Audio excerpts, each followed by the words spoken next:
Meet nihilism. She's a vindictive little creature, always coming up with new ways to torment you, her owner. When she's not sleeping in your lap, keeping you from getting up and doing what you need to get done, she drags dead things through the door and demands attention for her prowess as a hunter. Nihilism, the cat, gives no love in return for you taking care of her. Rather, she expects gratitude for the privilege of getting to be in her company. She counts on you giving up everything to serve her, because who wouldn't want a chance to serve such a passionate and powerful leader as nihilism? She knows she's the most enticing thing there is to humanity, a race of people born to serve the void more than themselves. Nihilism, the cat, knows what's best for you. Submit to nihilism and life will be so much easier, because then you won't have to live it with any conviction anymore. Let the cat rule your pathetic life, and even though you won't be happy about it, your existence will at least feel simpler with a cat in your lap. Right. Let's move away from nihilism, the cat, and deal with just the concept, nihilism, for a bit.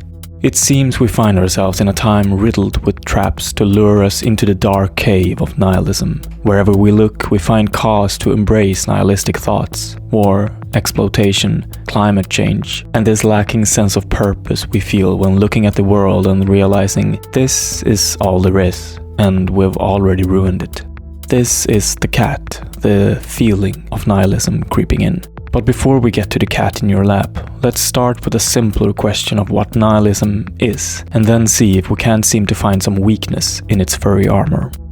Nihilism, I find, we can describe in a lot of different ways. As a study of philosophy, as an experience, a feeling, or as a school of thought meant to get you to accept the valuelessness of human existence.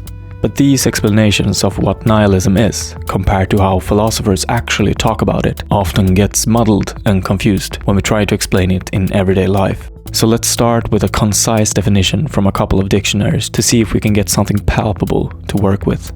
In my Longman Contemporary Dictionary, nihilism is defined as the belief that nothing has meaning or value. And in my shorter Routledge Encyclopedia of Philosophy, Donald A. Crosby writes of it like this.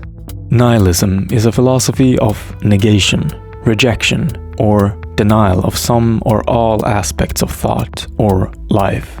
Depending on where, in which context we place the idea of nihilism, in the moral, epistemological, cosmic, or existential light, we find how it acts as a negation of what there is. As in existential nihilism, for instance, we negate the meaning of human existence. And in cosmic nihilism, we negate the concerns of humanity from nature when we look at the indifferent universe. So nihilism is negation, rejection of what there is, and an interpretation of the universe as meaningless. I think we all find ourselves ensnared by the dark beauty of nihilistic thought at certain points in our lives. There is definitely some allure to the charming futility of nothing in the universe holding any value or meaning. And it also seems like a fairly plausible explanation to all of it as well, especially if we omit religion from the discussion.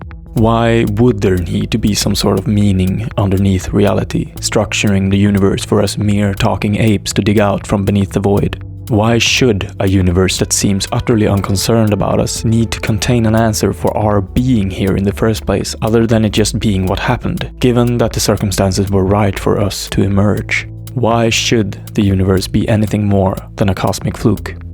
This is good enough reason as any to fall for the charm of nihilism. And to be clear, the idea itself of nihilistic thought seems to me at least quite reasonable as a description of the universe. But what happens when we accept these ideas as true is usually that we attach our emotional investment of life to this conceptual understanding of a universe without meaning. We have a tendency to see the valuelessness and meaninglessness of our place in the universe and thus feel like our experience itself is also without value, that our lives aren't worth it. And this feeling of nihilistic despair is not the same as the pure concept of nihilism itself. Then what do we do about this feeling when we find ourselves wanting to accept the concept of existential or cosmic nihilism when it constantly drags us down into interpreting our lives as value or meaningless? Well, I've found one thing that is great at killing cats named nihilism, and that is curiosity.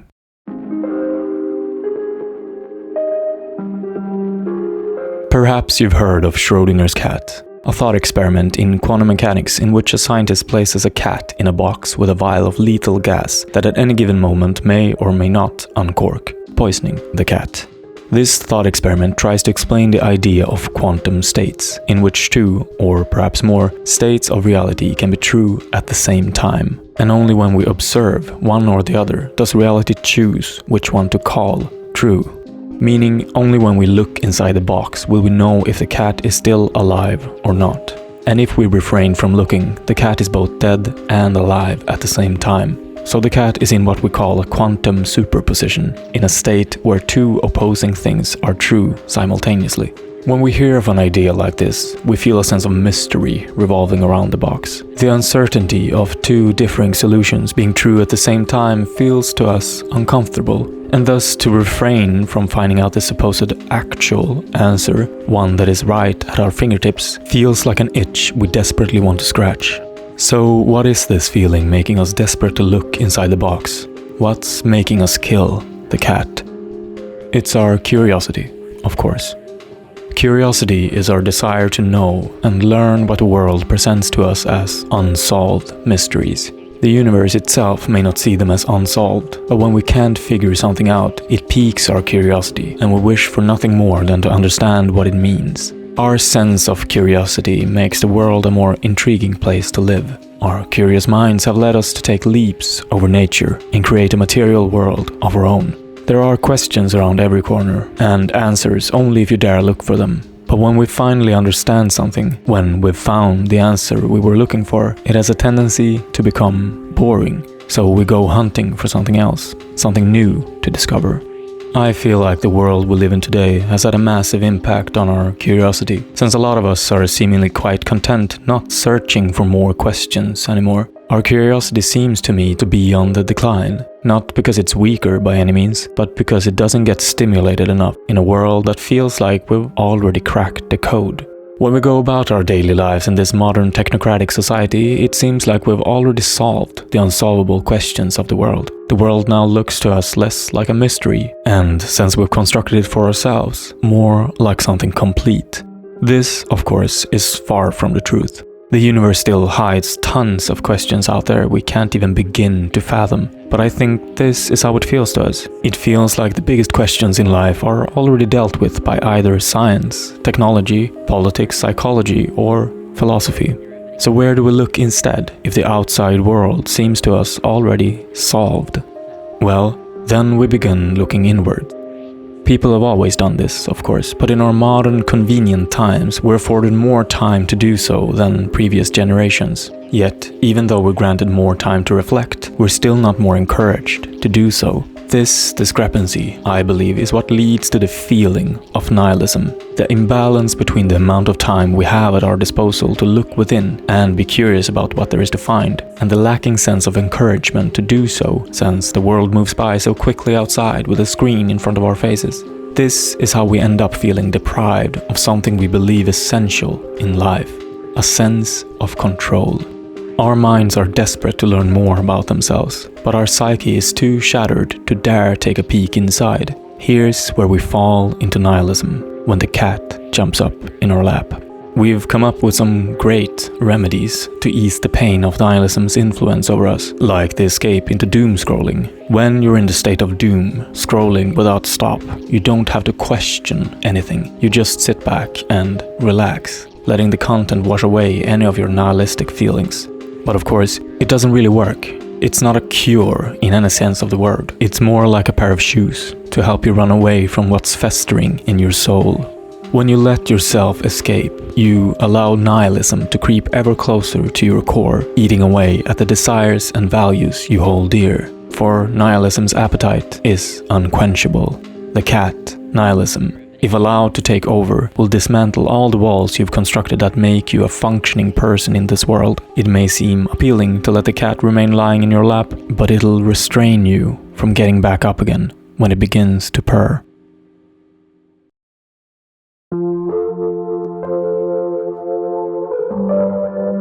I experienced this purr of nihilism a few years ago. I found myself ensnared by the void with the cat in my lap. I spent my days at home doing nothing because one idea had dug its claws into me so deep I saw no way of escaping it. The idea was this: if the universe truly is devoid of all value and meaning, like nihilism describes it, and I am also part of the universe as a being living through and inside of it, then how can I possibly justify why I would ever choose one thing over the other? Why would I ever choose the better life over one where I do nothing? And to be completely honest, why choose life over death? But also, why choose death over life?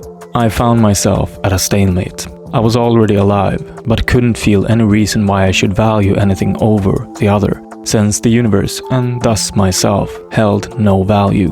But I also found no escape, since death would mean choosing death over life, which would entail I'd value death over life. And again, nothing has value.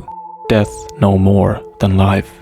I found no way to reconcile either way, so I remained empty, sedating myself, going nowhere, doing nothing to get the weight of the cat off my lap. What eventually brought me out of that hole was the realization of what the justification I was searching for needs to function.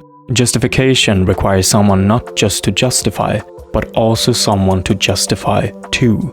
If I struggle to justify my existence, who is it that I struggle to justify it to? To myself? Maybe, but I didn't feel like I was the one who encouraged this nihilistic cat to lie in my lap. The cat came to me from my nihilistic interpretation of the universe. So what I realized was that I was actually trying to justify my existence to the universe. And why would I ever need to do that? If the universe won't even listen to anything I have to say, why would it bother hearing me out when I was screaming and pleading for it to justify my existence for me? And better still, hadn't the universe already in some way actually justified my existence, since I was already existing? If I'm alive, isn't that a perfectly good enough reason and justification for me being alive? I came to the realization that I believed it was enough, and I still do. The thing that made me ask both the question of needing justification as well as the question of why I sought justification at all, both came from my curiosity. My curiosity was the quality in my being that made me dig within myself, my existence, the nature of reality, and my place in the universe. This path of self-reflection was a difficult one to take, for sure, but I found something along it which has made life all the more potent ever since. Curiosity leads us down paths we have no idea of how to get through, but I believe that's the beauty of being a conscious being placed in an indifferent universe. We ask questions not just to find the answer, but also just to ask for the sake of asking, for the pure joy, simply because we are intrigued to see what we'll find along the way. Your curiosity may lead you to ask questions that will get you stuck under the weight of a nihilistic cat in your lap. But curiosity is also the thing that gets you to stand up and lift the cat gently to the floor, seeing it for what it is, and that it never forced you to remain seated to begin with. Curiosity doesn't have to kill the cat called nihilism, but you can use your curiosity to get back up and leave the cat at home if you wish to cuddle with it later. This cat can have many names. It might be loneliness, depression, self-hatred, or, as we've explored here, nihilism. Whatever you name your cat, remember that you're actually the one in charge. Because no concept has any hold over you if you refuse to give up your own agency. Nihilism, the cat, the feeling, was never and will never be in charge. No feeling holds value in itself, but when you feel it, you value it. And if you allow your curiosity to guide you, you might find that any feeling, whatever it may be, is worth feeling, but only to you. The cat can do whatever it likes, and the same is true for you as well. How do you nourish your curiosity? Like and subscribe if you want to stick around, and leave a comment about how you deal with a cat called nihilism. Thanks so much for watching, and I'll see you in the next one.